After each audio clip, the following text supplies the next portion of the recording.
Hello everyone, welcome to my channel PCS Khanti. Hope you all are doing good.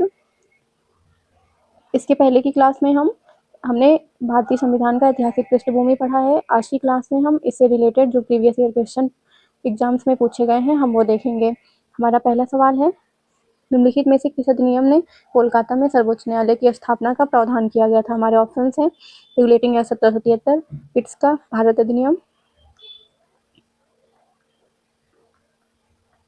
1784, charter act 1813, charter act 1833।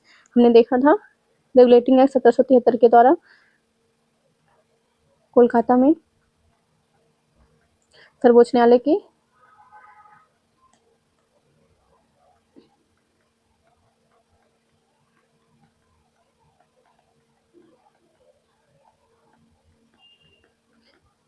स्थापना की गई है, जिसमें एक मुख्य न्यायाधीश प्लस 3 अन्य न्यायाधीश होंगे।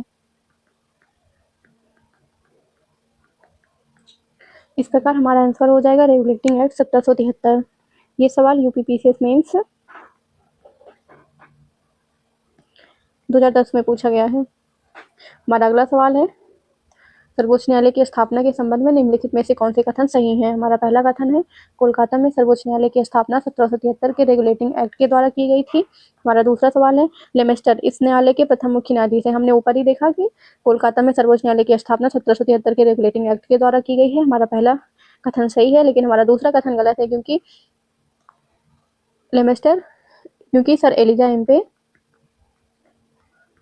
कोलकाता के सर्वोच्च न्यायालय के प्रथम मुख्य न्यायाधीश थे। हमारा आंसर हो जाएगा केवल 1। ये सवाल यूपी आरओ 2016 में पूछा गया है। हमारा अगला सवाल है,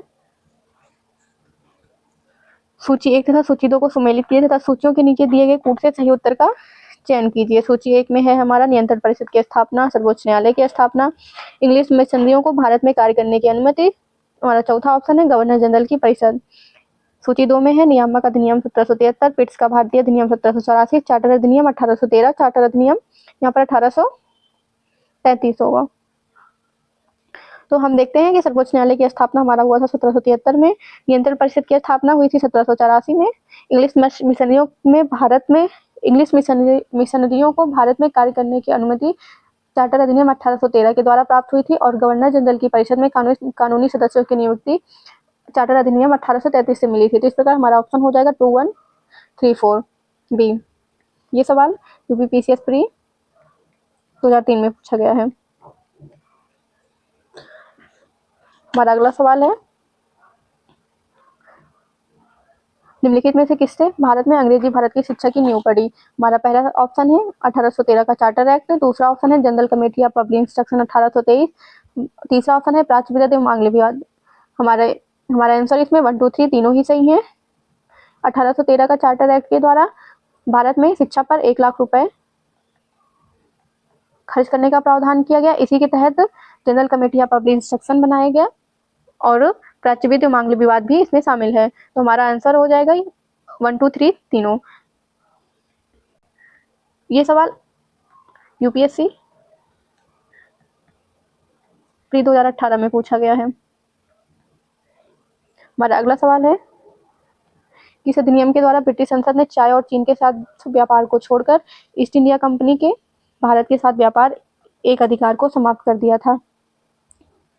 हमारे ऑप्शन है 1813 का चार्टर अधिनियम, 1853 का चार्टर अधिनियम, 1833 का चार्टर अधिनियम, 1873 का चार्टर अधिनियम। हमने देखा था 1813 के चार्टर अधिनियम के द्वारा ब्रिटिश ईस्ट इंडिया कंपनी के ट्रेड मोनोपोली को पार्लियामेंट द्वारा खत्म कर दिया जाता है, लेकिन इनके टी और चाइना के ट्रेड के मोनोपोली को कंटिन्यू रखा जाता है। तो हमारा ऑप्शन हो जाएगा ऑप्शन ए। ये सवाल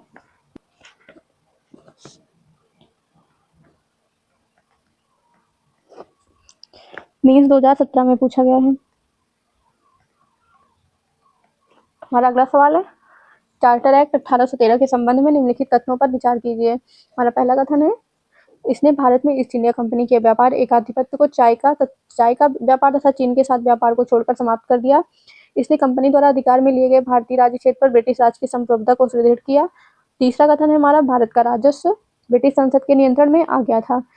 हमने अभी देखा चार्टर एक्ट 1813 के द्वारा ब्रिटिश ईस्ट इंडिया कंपनी के ट्रेड मोनोपोली को खत्म कर दिया गया है और चाय का व्यापार तथा चीन के व्यापार को छोड़कर। तो हमारा पहला ऑप्शन सही है। हमारा दूसरा ऑप्शन, कंपनी द्वारा अधिकार में लिए गए भारतीय राज क्षेत्र में ब्रिटिश राज्य की संप्रभुता को सुदृढ़ कर दिया, तो ये भी चार्टर एक्ट 1813 के द्वारा हुआ था। लेकिन भारत का राजस्व ब्रिटिश संसद के नियंत्रण में चार्टर एक्ट 1858 के द्वारा आता है, तो ये ऑप्शन हमारा गलत है। इस प्रकार हमारा ऑप्शन हो जाएगा केवल 1 और 2। ऑप्शन ए सही है हमारा। और ये सवाल IAS 2019 में पूछा गया है। हमारा अगला सवाल है, किस अधिनियम ने भारतवासियों को अपने देश के प्रशासन में कुछ हिस्सा लेना संभव बनाया? चार्टर एक्ट 1833 के द्वारा। हमने देखा था कि किसी भी भारतीय अथवा क्राउन की देशज प्रजा को अपना धर्म, जन्मस्थान, वंशानुक्रम, वर्ण अथवा इनमें से किसी एक कारावास कंपनी के अधीन पद अथवा सेवा के अयोग्य नहीं माना जा सकेगा। इसलिए हमारा ऑप्शन हो जाएगा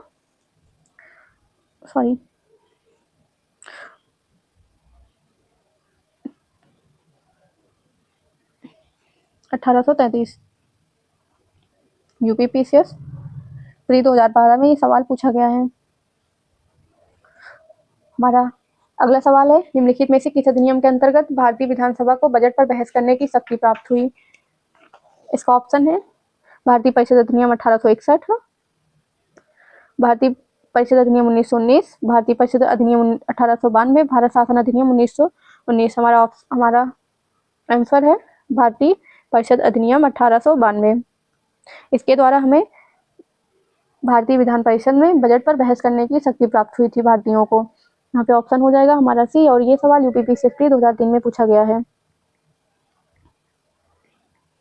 हमारा अगला सवाल है, ब्रिटिश भारत में सांप्रदायिक प्रतिनिधित्व की व्यवस्था निम्नलिखित में से किस अधिनियम द्वारा की गई थी? हमारे ऑप्शन हैं भारतीय काउंसिल अधिनियम 1892, मार्ले मिंटो सुधार 1909, मॉन्टेग्यू चेम्सफोर्ड सुधार 1919, भारत सरकार अधिनियम 1935। हमारा आंसर होगा मार्ले मिंटो सुधार 1909। इसमें हमने देखा था मुस्लिम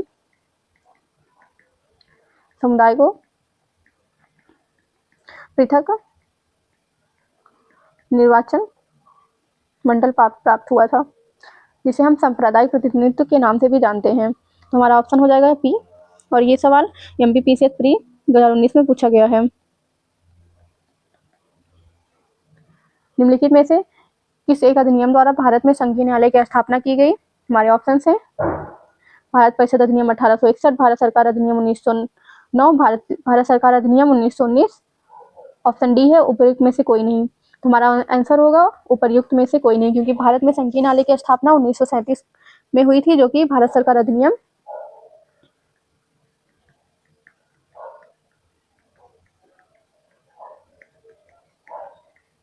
1935 के द्वारा किया गया है। हमारा अगला सवाल है, भारत का संघीय न्यायालय निम्नलिखित में से किस वर्ष स्थापित किया गया था? अभी हमने देखा 1937 में। हमारा ऑप्शन हो जाएगा बी। और ये सवाल UPPCS मीन्स 2015 में पूछा गया है। इसके पहले का सवाल UPPCS प्री 2014 में पूछा गया है। हमारा नेक्स्ट सवाल है, केंद्र में द्वैध शासन किस अधिनियम के अंतर्गत स्थापित किया गया था? हमारे ऑप्शन है 1909 के अधिनियम, दूसरा ऑप्शन है भारत सरकार अधिनियम 1919, हमारा तीसरा ऑप्शन है भारत सरकार अधिनियम 1935, भारत स्वतंत्रता अधिनियम 1947। हमारा ऑप्शन हो जाएगा 1935, भारत सरकार अधिनियम 1937 के द्वारा। ये सवाल UPPCS री एग्जाम 2014 में पूछा गया है। हमारा अगला सवाल है, भारतीय विधान पालिका प्रथम बार द्विसदनीय बनाई गई। हमारे ऑप्शन हैं 1892 के भारतीय काउंसिल एक्ट द्वारा, 1909 के भारतीय काउंसिल एक्ट द्वारा, 1919 के भारत सरकार अधिनियम द्वारा। तो हमारा चौथा ऑप्शन है 1935 के भारत सरकार अधिनियम द्वारा। यहाँ पर हमारा ऑप्शन होगा 1919 के भारत सरकार अधिनियम द्वारा। ये सवाल UPPCS मीन्स 2008 में पूछा गया है।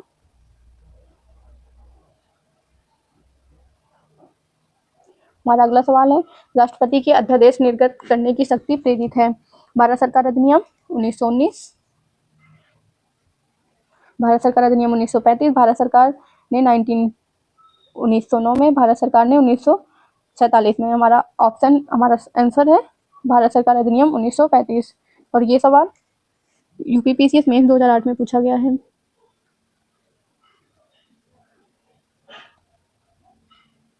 हमारा अगला सवाल है, एक संघीय व्यवस्था और केंद्र में द्वैध शासन भारत में लागू किया गया था। हमारे ऑप्शन है 1935 के अधिनियम द्वारा, 1919 के अधिनियम द्वारा, 1909 के अधिनियम द्वारा, उपर्युक्त में से कोई नहीं। हमारा ऑप्शन हो जाएगा 1935 के अधिनियम द्वारा। यहाँ पर हमारा आंसर है ए। और ये सवाल यूपीपीसीएस मेंस 2013 में पूछा गया है। हमारा अगला सवाल है, 1935 के अधिनियम द्वारा स्थापित संघ में अवशेष शक्तियां किसको दी गई थी? तो ये हमें गवर्नर जनरल को दिया था। हमारा ऑप्शन हो जाएगा बी। और ये सवाल यूपीपीसीएस मेंस 2008 में पूछा गया है और आईएएस प्री 2018 में। हमारा अगला सवाल है, निम्नलिखित में से कौन सा एक भारत शासन अधिनियम 1935 में स्वीकार किया हुआ महत्वपूर्ण और अस्थायी अवयव नहीं है? देश के लिए लिखित संविधान, एक संघ की योजना पर विचार, विधानमंडल के लिए निर्वाचित एवं जवाबदेह प्रतिनिधि, इनमें से कोई नहीं। हमारा आंसर है ए, देश के लिए एक लिखित संविधान। और ये सवाल यूपीपीसीएस मेंस 2010 में पूछा गया है। हमारा अगला सवाल है, 1935 का गवर्नर ऑफ इंडिया एक्ट महत्वपूर्ण है। एक्ट क्यों महत्वपूर्ण है? या भारतीय संविधान का प्रमुख स्रोत है, इसके द्वारा भारत को स्वतंत्रता मिली, इसने भारत में विभाजन उल्लेखित है, इसके द्वारा रियासतें समाप्त हुई। इसका सही आंसर है या भारतीय संविधान का प्रमुख स्रोत है, या यूपी लोअर प्री 2015 में पूछा गया है। हमारा अगला सवाल है, निम्नलिखित अधिनियमों में से किस अधिनियम के फलस्वरूप बर्मा भारत से अलग हुआ? हमने देखा था 1935। हमारा आंसर है गवर्नमेंट ऑफ इंडिया एक्ट 1935। 1935 में बर्मा और भारत को अलग कर दिया गया था। हमारा ऑप्शन हो जाएगा सी। और ये यूपीपीसीएस मेंस 2011 में पूछा गया है। हमारा अगला सवाल है, निम्नलिखित में से एक भारत सरकार अधिनियम 1935 की मुख्य विशेषताओं में से नहीं थी। हमारे ऑप्शन है, किस अधिनियम में अखिल भारतीय महासंघ का प्रावधान था, अवशिष्ट विषय प्रांतीय विधायकों को आवंटित किए गए थे, या प्रांतीय स्वायत्तता के सूत्रपात का संकेत था? हमारा लास्ट ऑप्शन है उनमें से कोई नहीं। हमारा अवशिष्ट विषय प्रांतीय विधायकों को आवंटित किए गए थे, ये ऑप्शन हमारा गलत है, इसलिए हमारा ये ऑप्शन सही हो जाएगा, क्योंकि इसमें पूछा है भारत सरकार अधिनियम 1935 की मुख्य विशेषताओं में से नहीं था। तो हमारा ऑप्शन हो जाएगा बी। और ये सवाल राजस्थान पीसीएस प्री 2016 में पूछा गया है। आज की क्लास यहाँ पे खत्म होती है। आप हमें कमेंट करके जरूर बताएं हमारी क्लास कैसी लगी। क्वेश्चन को सॉल्व करने से पहले प्लेलिस्ट में पहले पिछली 3 क्लासेस को देखें, उसके बाद क्वेश्चन सॉल्व करें। आपको जो भी सजेशन देना है कमेंट में जरूर बताएं और पीसीएस क्रांति यूट्यूब चैनल को सब्सक्राइब करें। धन्यवाद।